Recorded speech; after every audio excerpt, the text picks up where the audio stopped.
اگر کوئی کہے کہ فلاں ناسبی ہے تو سمجھ لو کہ وہ رافضی ہے. تو یہ روافظ کی پہچان ہے. یہ آج کی بات نہیں، تیسری صدی ہجری کی بات ہے، چوتھی صدی ہجری کی بات ہے. اس وقت کے لوگ کہہ رہے ہیں کہ اگر کوئی کسی کو بولے کہ یہ ناسبی ہے تو سمجھ لو کہ وہ رافضی ہے.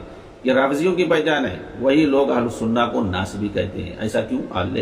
اس لیے کہ اہل السنہ ان کی طرح اہل بیت کی پوجا نہیں کرتے اور نہ ہی ان کے اندر غلو سے کام لیتے ہیں.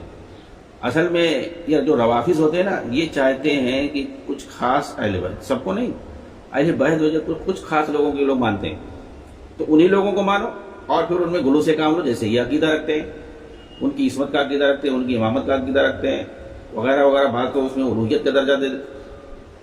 تو اہل سنہ والجماعہ یہ تو بھائی جو قرآن حدیث میں جیسا ہے اس کو وہ ویسا مانیں گے.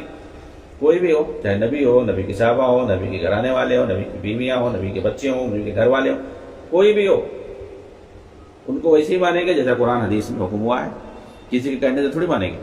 تو یہ لوگ چاہتے ہیں کہ ایک تو غلو آمیز انداز میں جیسا یہ لوگ مانتے ہیں، چند لوگوں پک اپ کر کے لے بیت میں سے، نبی کے گھرانے میں سے چند لوگوں کو لے لیے اور پھر ان کے اندر ویسی غلو آمیز انداز میں مانو جیسے یہ مانتے ہیں. پہلی بات.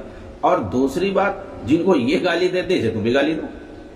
اگر تم جن کو یہ گالی دیتے ہیں، جی ہاں، گالی دینا ان کی دین میں، ان کے دھرم میں شامل ہے. گالی دینا، تشنیع کرنا ان کے دین میں شامل، ان کی عبادت میں شامل ہے. تو جن کو یہ گالی دیتے ہیں، جن کو یہ برا بھلا کہتے ہیں، تم بھی ان کو برا بھلا کہو. اگر تم نہیں بولتے ہو برا بھلا، تم گالی نہیں دیتے ہو جن کو یہ گالی دیتے ہیں، تو تم ناسبی ہو گئے.